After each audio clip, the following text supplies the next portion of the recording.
Mga kababayan, ang ating mahal na Pangulo, Benigno S. Aquino III.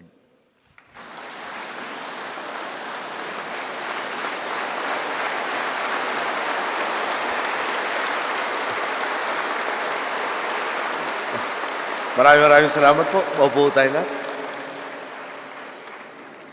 Kanina ho nasabi ni Bishop Jonel, nandito pa lang Secretary of the Interior and Local Government, si Mel Sarmiento. Hindi niya napansin. No? Alam mo nyo, yun ang importante. Di ba? Pag tagapaglingkod ka o lingkod bayan ka, hindi naman yung gusto mo ang dapat mangiral. Di ba? May mga boss ka eh. So yung boss mo dapat ang sikat.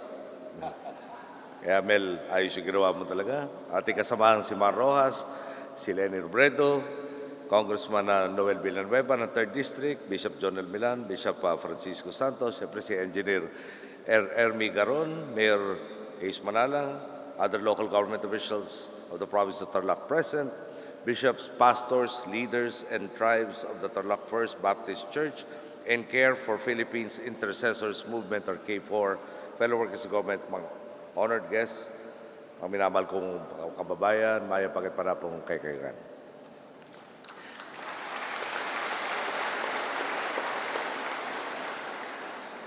Ganda ho talaga ng pagsalubong nyo sa akin, kaya parati ko pinipilit na makauwi ng Tarlac. Nakauwi naman ho ko ngayon, binigyan ako ng 2 oras. Minsan mas mahaba pa ho yung biyahe papuntang NLEX kaysa yung tigil sa Tarlac. As pagdating ko, napansin ko lang ho yung mga bonsai. Alam nyo, may mga malapit na Pasko, minsan nagsisentimental tayo. Naalala ko kasi ang hobby ng nanay ko yung paggagawa ng bonsai. Naalala na naman natin. Tsaka kung nandito siya, sasabihin niya maganda ho itong punong nasa gitna. Dito tayo sa Barangay San Vicente, kung saan ako nag-umpisa rin nung una kong pagtakbo, isa sa pinakamahirap na house-to-house na ginawa natin. Alam niyo, San Vicente, may parting urban, may parting suburban, may parting rural. So, isang beses po, sabi sa akin ng mga nakakatanda sa akin, pag nangangampanya ka sa house-to-house, alam ni Ana to, alam ni Vlad, pag may kinausap ka, hinihingi mo yung tulong, importante may sasabihin yung taong kausap mo. Dahil dito raw sa atin sa Tarlac, masyado tayong conscious sa feelings ng ating mga bisita. Kaya pag tinanong ng sino mga kandidato, pakitulungan mo ko, ang sagot raw ho natin, oo. Maski sa loob-loob natin, medyo mahirap katulungan, pero ayaw nating hindian. So, importante raw ho, pag sinabing oo, kailangan may dagdag. Oo, bakit naman hindi kita tutulungan dahil ganito? Oo, kinakampanya na kita dahil ganito. So, nagkataon ho, dito sa San Vicente, nag-house to house nga ho tayo, may naabutan ako isang lalaki medyo may kalusugan. So nilapitan ko, sinabi ko, pakilala ko, bigyan ko ng tulong niya.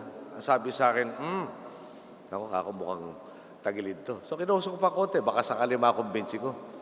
Puro ganun yung sagot sa akin, Sabi ko, siguro ganun talaga, meron may gusto sa'yo, meron may ayaw sa'yo. May kasamahan akong doon sa house-to-house, tumatakbong board member, natapatan rin niya itong taong to. Tapos ganun rin yung sagot. Tulungan mo naman ako, Sabi, di pwede ito, sayang rin yung boto nito. Kinausap po niya, hindi bababa sa 10 minuto. At puro ganun ang sagot. Eventually, dumating ko yung kapitan ng panahon, si Kapitan Quintos. Tapos tinapik lang sa balikat ng taong to. Tapos nung nagsalita yung tao, hindi talaga nagsalita pala, pipiho pala yung kausap namin. Dahil, ayoko yung gayahin yung ginawa niya, dahil baka naman sabihin nila, lait ko po, no? Pero kaya ho pala kami hindi sinasagot, pipi. No? At pagkatapos po nun, nung paglakad namin mula doon sa sitio nila, lahat na lang na malapitan, tinatapik nitong taong pipi, tinuturo kami, kinampanya kami ng taong yon. So hindi ho pala totoo na pag lang sinagot sa iyo, malabo yon. Kuminsan malaman po yan. At ngayon nga ho, napatapos na tayo sa ating mandatong pinagkaloob nyo, maganda ho talagang buwabalik tayo sa ating pinagmulan. Naalala yung papasalamat tayo siyempre kay Bishop Jonel sa panyaya niya. Ngayong araw to, sama si Engineer Garon at ang First Baptist Church, nagbigay tayo ng dahilan para makabalik ko sa ating pinagmulan. At binigyan tayo dito nga ho sa araw ng pahinga, nabigyan tayo ng pagkakataong makahalubilo ang mga taong walang dudang may malasakit sa ating bansa. Ikinalulugod ko pong maging bahagi ng inyong pagdiriwang. Sa lumipas pong mahigit 5 taon, naikwento ko po sa inyo kung gaano kahirap ang trabahong pinasukan ko bilang Pangulo. Hayaan ninyo po sanang ibahagi ko ang aling halimbawa dito. Kamakailan po, sa isang pagditipong naduluhan ko, may nagtanong po sa atin, ano ba ang gagawin natin sa infrastruktura na kulang tayo? At naalala ko na naman po, nung panahon ako po bagong kongresista at saka yung panahon ng kampanya doon. Balik ako ito San Vicente. Meron akong tinatawag nung araw na rubber bridge. Okay? Bakit to rubber bridge? Kasi puro gulong eh. Meron nung naipon na tubig na kung nung mga hayop yung namumuhay doon dahil talaga nabulok na yung tubig. Tapos ang tawiran ng tao lang ay mga lumang gulong na wala hong inner tube. Siyempre, pag inapakan mo, lulubog. So, nung tinatawiran namin to para kami nagmistulan, nagtitinikling. No? Okay, laro ng bata na ano yung laro ng bata na may pa? Step, no. Lagi hinihintay ko na mahulog ako dito sa parang imburnal. Nung naging congressman po tayo, isa sa una natin ginawang proyekto yan.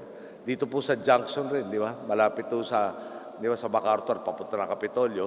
Basta umulan, kakatapos ang nilando. Di ba nung araw, 2-3 linggo, may tubig dyan, maski mataas ang araw. Yun o, pinagtulong-tulungan natin o inayos yung Masalasa Creek. Okay? So, may pinuntahan ho tayong isang barangay, hindi po dito sa Tarlac City. No? At pagdating ko po doon, may nakalista na karsada.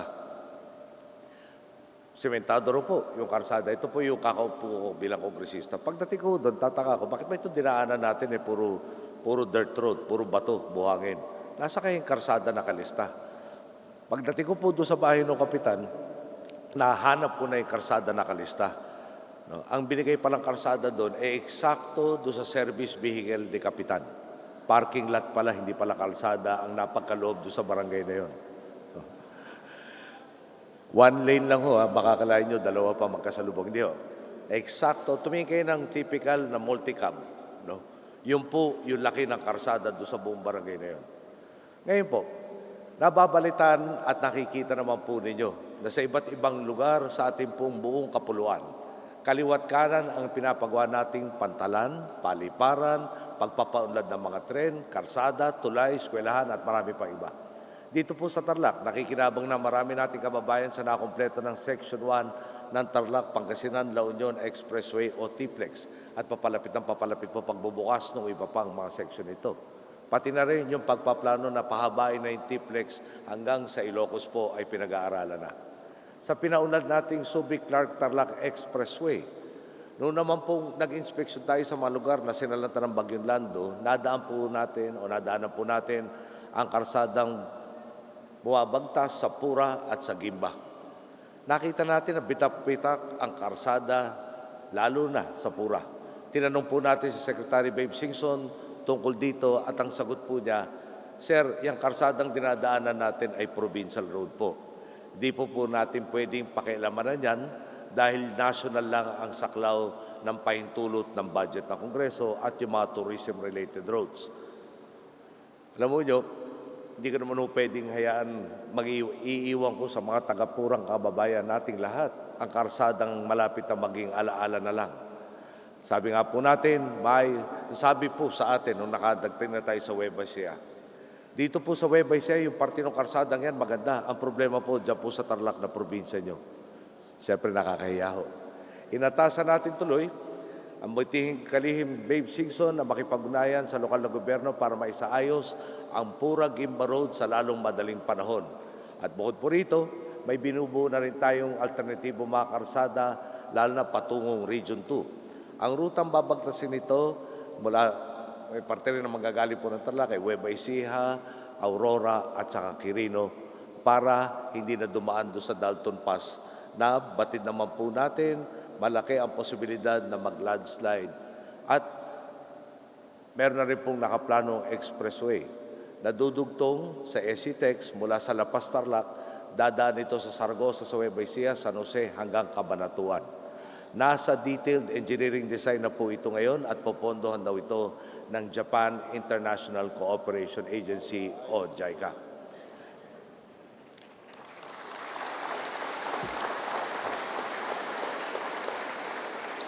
Binubuo na rin po natin ang Metro Manila Skyway Stage 3, pati na rin yung planong NLEX-SLEX Connector. Road At paalala ko lang po, yung dalawang yan, ipinangako po sa atin noong 1970s pa po. Ngayon, ginagawa na, nandyan din po ang mga tulay tulad ng Lulutang Bridge sa Isabela. Hindi naman masyado nagtagal yung mga paghihintay ng mga kababayan natin doon. 2 dekada lang po nila hinihintay, may balik yung kanilang tulay at napaganda pa. Yung Halaur River Multipurpose Project sa Iloilo, nabanggit ko na ho ilang beses to. Nung ako po isinilang ng aking ina, doon po unang napag-isipan to. At medyo kabataan pa ho ko ngayon, pero ganyan katagal bago inumpisahan yung stage 2 ng project na 1960 pa po pinag-isipan. Bukod po rito, sabi rin po ni Secretary Babe Singson, nasagad na natin ang physical limitation sa pagpapagawa ng mga panibagong proyekto tulad sa lalawigan ng Apayao. Nasasagad na raw po natin ang ating kapasidad sa pagpapagawa ng mga infrastruktura na kayang gawin ngayon. Dahil raw ho, kuminsan nagkukulang na hindi lang ng semento, ng bakal, pati raw ho ng kontratista, pati ng tubero, elektrisan, karpintero, at kuminsan no, pati raw yung aggregate kinukulang. Napatanong tuloy ako, ano ba yung aggregate? Bato at buhangin. Sabi ko, paano naman tayo kakapusin ng bato at buhangin? Ganun raw ho karaming sabay-sabay na infrastrukturang ginagawa. Kaya talaga nagkakaroon ng limitations sa supply. May 2 gobernador nga po sa Mindanao nagsabi sa ating talagang ibang-iba na ang mga proyekto nila ngayon. Dati talagang naglilimos, nakakarampot. Ngayon raw ho ay nag-uumapaw at hirap na sila maglagay ng kanilang counterparting. Patunay po sila na mga proyekto natin itinututok hindi sa dikta ng politika kundi kung saan talaga may pangangailangan. Kasabay nito, siyempre iniisip din natin ang iba pang kailangan tugunan. Sa Metro Manila po, walang sewerage at septage system maliban sa lungsod ng Maynila at ilang bahagi ng Makati. Siyempre, damay na rin po dyan yung pagpapagawa ng flood control projects. Idagdag pa rito yung kinakailangan pagpapagawa ng Guadalupe Bridge na lampas po sa kapasidad ang dumadaang sasakyan kada araw. Nung nag-survey tayo dito, kabalikat nung earthquake sa Japan, lumabas sa pagsusuri na kailangan pong itong i-retrofit dahil maaari itong bumigay kapag may malakas na lindol. Hindi naman po pwedeng ipagawa na lang ang tulay ng basta-basta at isara na lang ito. Paano naman?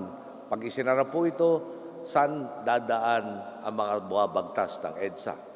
Ang mungkahing pangmatagalang solusyon, magtayo ng panibagong tulay na babagtas sa Pasig River na malapit dito sa Guadalupe Bridge. Mababawasan ang dadaan sa Guadalupe Bridge, magkakaroon tayo ng pagkakataong kumpunin ito, at pag natapos yung pangalawang tulay, maghahati na sila sa trapikong dumadaan doon. Bawas ang trapiko po sa EDSA. Pero mamamangha ka na lang talaga. Kapag tinanong po natin kung kailangan itong ayusin, ang sagot ng lahat, kailangan natin ayusin yan. Pero itayo daw ito kung saan hindi sila maistorbo. Dahil hindi naman po tayo diktador, inatasan na po natin ang mga kakulang ahensya na magsagawa ng dialogo para malutas ang isyong to. Pero isipin po nyo, no? Kung ano man ang infrastruktura kailangan ilagay somewhere. Tama ho ba? Pag lahat ng somewhere nagsabing not here, no? Somewhere else, saan ho kaya natin ilalagay yan? Lahat po ng ito, tumakbo sa isip ko nang tinanong ako ukol sa kulang daw nating infrastruktura. Natukso ko tuloy, itanong sa kanya, ano pa bang infrastruktura na pwedeng gawin ang hindi pa natin ginagawa? Ito pa po, meron pong Salary Standardization Law 3. Sinasabi po dito, equal pay for equal work. Ayon din po dito, kada 3 taon, kailangan i-review kung naaayon pa ang compensation package sa gobyerno. Bagamat lamang po ang sahod sa entry level ng gobyerno kaysa sa private sector, the minute na ma-promote ang isang kawani ng gobyerno at na-promote yung kanyang katumbas sa private sector, palaki ng palaki ang agwat ng kanilang sweldo.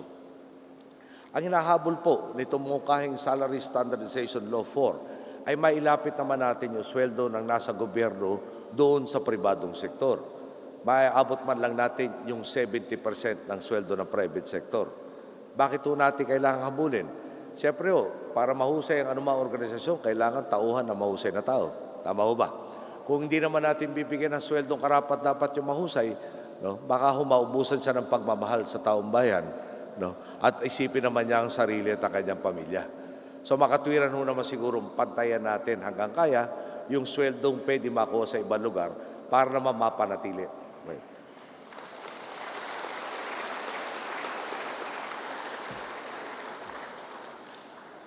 Pero siyempre po, meron mga isyong kailangang harapin. Sabi nung isang kampo, kapag daw ipinatupad natin ito, kawawa naman daw ang mga nasa baba ng baitang. Bakit daw unahin ang nasa taas? Actually, sabay-sabay. Meron pang kapag raw pinayagan ito, magdudulot ito ng inflation. Tataas daw ang presyo ng bilihin. Sabi naman nung parehong tao sa ibang araw, kapag hindi ko naman inaprubuhan to, wala raw ako malasakit. So madaling salita, para sa kanya, wag ko aprubahan. Kaya pinag-aaralan natin ito para maging makatwiran sa lahat. Ganito nga po kahirap ang ating trabaho. Ginagawa po natin ang lahat ng ating makakaya para tuparin ang mandatong pinagkaloob ninyo. Pero sa lahat ng desisyon ko, talagang merong grupo, may ilang tao na gustong papangitin ang lahat para bang ginawa ng trabaho ang magasik na negativismo. Miski anong sabihin ko, mali ako parati.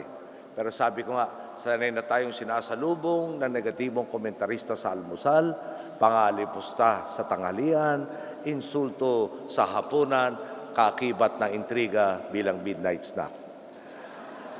Kaya nga po, siguro may minsang sumulat sa akin. Ang sabi po niya, and I quote, "Thank you for taking on a job that no one in his right mind would accept." Noong una kong nabasa yun, sabi ko, parang tinawag yata ako si Raulo nito. Pero talaga naman, pag dinaanan nyo to, magtataka na kayo, bakit ba napakaraming nagnanais palitan ako sa pwesto? Mga 130 ho yata sila. Kaya nga ho, sa mga kasamahan natin sa K4 Philippines at sa mga kababayan natin sumusuporta sa atin mula sa pagdadasal, sa pakikiambag ninyo upang tulungan ang mga nasalanta tulad ng Bagyong Lando, doon po ako nakakahugot ng dagdag na lakas at maraming salamat po.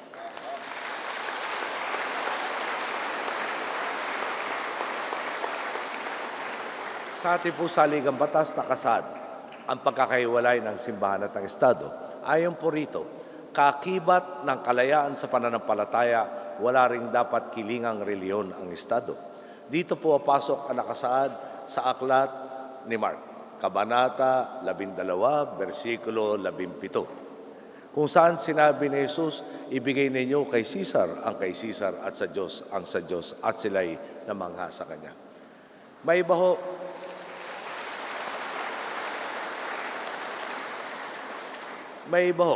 ginawa itong dahilan para magkipit balikat sa realidad ng lipunan.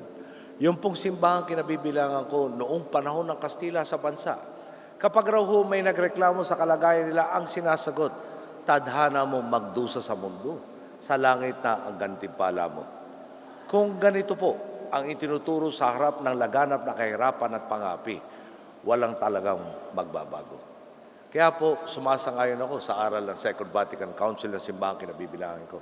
Ayon po dito, mahalagang pakialaman ang buhay sa mundo dahil ito ang gumagabay sa atin sa landas patungo sa buhay na walang hanggan. Minsan nga pong naitanong sa akin nung ako'y mas bata pa, sino ang higit na makasalanan? Yung bang napilitang magnakaw dahil walang maipakain sa pamilya, miski anong gawin niya? O yung politikong sa kabila ng masaganang buhay ay nakukuha pa rin pagnakawan ang kaban ng bayan. Ang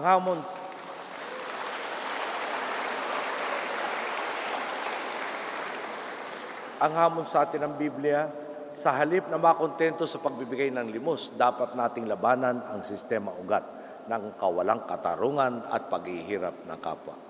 Dito po ako bilib kay Bishop Milan sa K4 Philippines sa Tarlac First Baptist Church. Aktibo kayong nakikiambag upang punuan ang nakikita ninyong kakulangan, di lang sa inyong simbahan, kundi pati sa kalakang lipunan. Talaga pong isinasabuhay ninyo, we are our brother's keeper.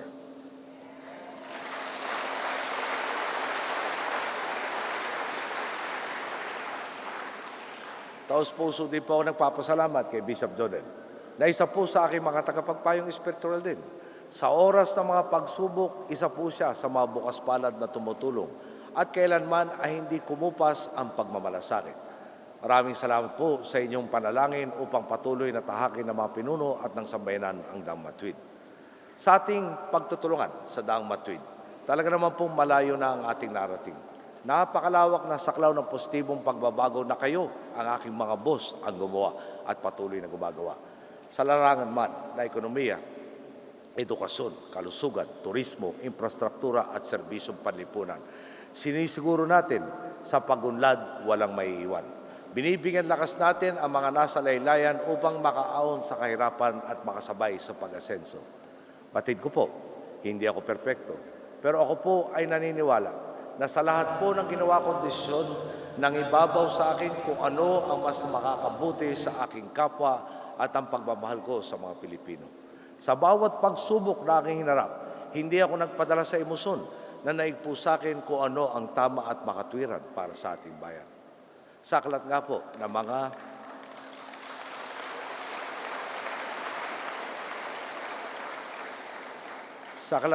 na mga taga-Efeso, Kabanata 5, versikulo 8 hanggang 10, sinabi ng apostol na si Pablo, dati nasa kadiliman kayo, ngunit ngayon nasa liwanag sapagkat kayo'y nasa Panginoon. Mamuhay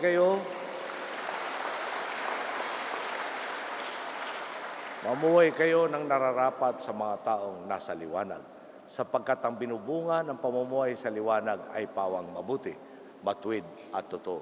Pag-aralan ninyo kung ano ang kalugod-lugod sa Panginoon. Close quote. Ngayon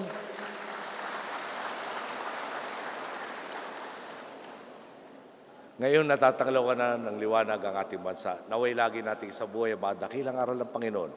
Nananalig akong sa tiwala at malasakit sa kapwa, sa gabay at wagas sa pagmamahal ng Diyos, mararating natin ang mas maliwanag at mas maliwalas na bukas. Alam po nyo, si Lenny, baka napansin nyo kanina, medyo na late. Pasensya na ho nyo, medyo malayo yung pinanggalingan niya, Cagayan de Oro lang po. No. So yun ho talaga literal na north to south. Kahapon ho, si Mar naman ay nanggaling sa parte Mindanao rin, sa Agusan, tumahak rin po ng Kabisayaan. Pero nandito sa atin sa Tarlac para makasama kayong lahat.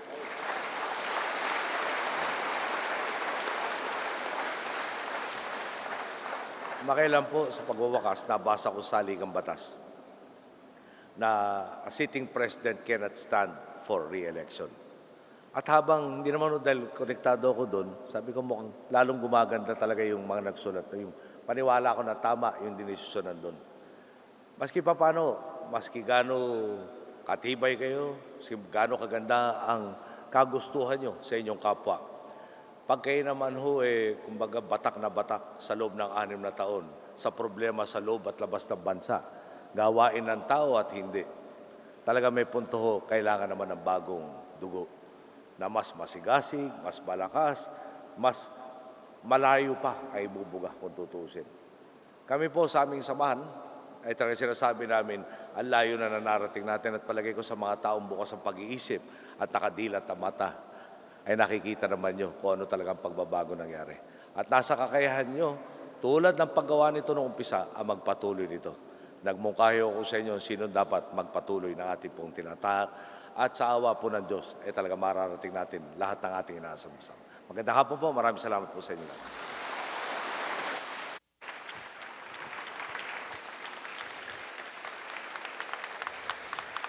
Thank you.